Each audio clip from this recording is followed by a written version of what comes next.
Entre 4 et 9 millions de morts depuis 1993. Certains vont même bien au-delà de ces chiffres, jusqu'à parler de 12 millions de morts. Un génocide incontestable selon l'ONU, et pourtant un génocide dont certains n'ont probablement jamais entendu parler. C'est le conflit le plus meurtrier après la Seconde Guerre mondiale. Et ça, ce sont les Nations Unies qui le disent. Alors pourquoi on n'en parle pas? Simplement parce qu'il y a beaucoup trop d'intérêts en jeu. Le conflit du Congo est un conflit africain sur fond de velléité occidentale, notamment anglo-saxonne, des anglo-saxons qui voulaient faire main basse sur les richesses du Congo. Ces journalistes congolais s'interrogent à juste titre sur le traitement médiatique et politique du chaos que subit encore aujourd'hui le peuple congolais.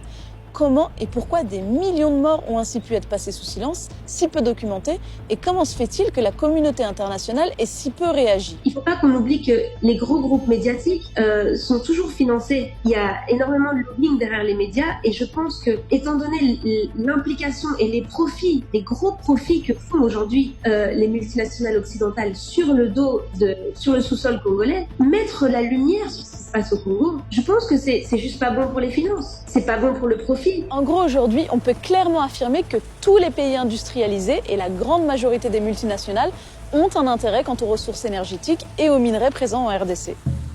Car il faut bien comprendre de ce dont on parle, la RDC, c'est le deuxième plus grand pays d'Afrique, c'est 4 fois la France ou 80 fois la Belgique, l'ancien pays colonisateur. Et c'est pour ça qu'on parle de pays-continent. Mais c'est surtout une multitude de ressources naturelles et de minerais stratégiques, dont la liste, beaucoup trop longue à développer en totalité, contient notamment du cobalt, du pétrole, des diamants, de l'uranium. Et on estime que 80% des réserves mondiales de coltan se retrouvent en RDC.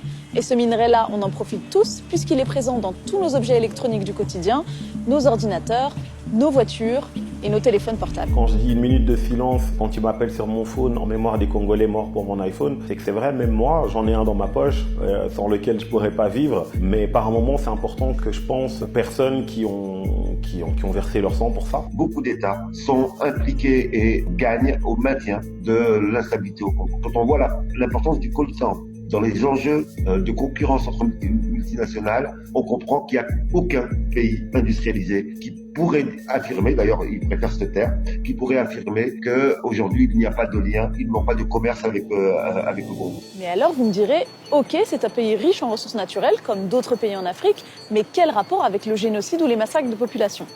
Eh bien, en réalité, la situation en RDC est extrêmement complexe et on y reviendra plus tard. Elle ne peut être expliquée sans raconter son histoire, et notamment son histoire coloniale. Mais aujourd'hui, si on devait résumer la raison de ces massacres, de ces millions de déplacés, de ces dizaines de milliers de femmes violées, c'est l'exploration de ces ressources naturelles. On présente aujourd'hui le conflit comme étant une affaire entre barbares africains, alors qu'en réalité, il s'agit d'une guerre de basse intensité, c'est-à-dire c'est une guerre de haute intensité, une guerre chaude qui est devenue une guerre avec le temps de basse intensité, avec les mêmes velléités, avec les mêmes objectifs.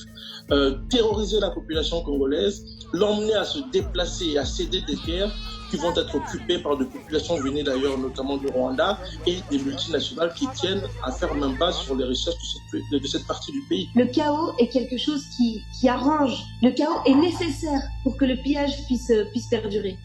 S'il y avait paix, est-ce qu'il serait possible de venir et de dire à des gens qui vivent quelque part, vos terres, là où vous cultivez, là où vous avez construit votre maison, est-ce que vous pouvez pas vous mettre juste à côté? Non, on peut pas. Si on trouve un endroit avec potentiellement du cobalt, de l'or, du diamant, que sais-je, de l'uranium, et qu'il y a une population qui vit sur ce territoire-là, je pense qu'il est plus intéressant de financer un groupe rebelle, de faire massacrer le village, que tout le monde s'en fout, plutôt que de leur demander gentiment de partir. En gros, il y a 80 millions d'habitants en RDC. Il y a des gens qui vivent dans ces zones riches en ressources naturelles dont le monde a besoin, et pour explorer ces ressources, il faut chasser ces populations. Comme c'est le cas par exemple à l'est du pays, dans le nord Kivu et dans le sud Kivu, des zones très riches en coltan. Ce qui se passe à l'est du pays, donc nord Kivu, sud Kivu, ce sont des massacres, ce sont des viols avec extrême violence. On viole des femmes à l'est du Congo, et après les avoir violées parfois, on va enfoncer des baïonnettes, parfois on va tirer dans l'organe génital de ces femmes-là. Il y a quelque chose qui dépasse l'entendement. C'est notamment contre ces viols-là que se bat le docteur Mukwege, prix Nobel de la paix en 2018, qui dénonce depuis des années l'usage du viol comme arme de guerre. Mais lorsque vous violez une femme avec extrême violence, vous détruisez totalement la famille, vous détruisez la vision que le mari a sur sa femme, vous détruisez les enfants qui ont souvent assisté au viol. Pour certains, se sont aussi fait violer parce qu'on a des enfants de 6 mois qui arrivent à l'hôpital de Panzi, à l'hôpital de Dr Mukwege. Et en fait, on se rend compte que ce génocide qui est passé sous silence utilise le vagin de nos mamans comme un champ de bataille. C'est réel, c'est-à-dire que en faisant ça, c'est pas seulement déstructurer la société et la déstabiliser pendant 3 mois ou pendant 1 an. C'est toute une vie. Des atrocités qui dépassent l'entendement et qui rappellent le génocide et les violences subies par le pays voisin, le Rwanda. Et c'est là un autre point de départ du génocide congolais. En 1994, des millions de Rwandais Hutus, dont de nombreux génocidaires chassés du Rwanda, se réfugient en RDC.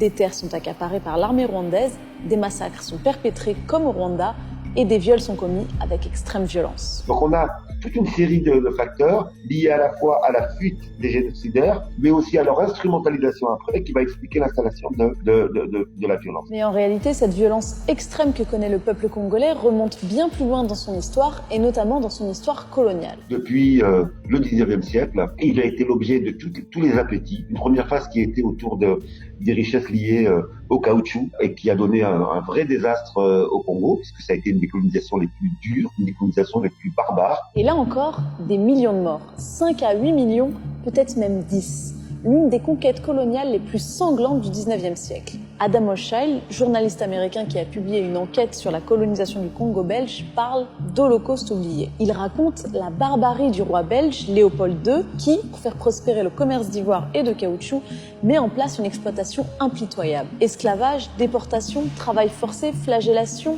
torture et mutilation avec l'une des plus répandues, les mains coupées. Voilà plus d'un siècle que les Congolais subissent massacre sur massacre, génocide sur génocide, que le monde entier profite de leurs richesses pendant qu'eux figurent parmi les plus pauvres de la planète.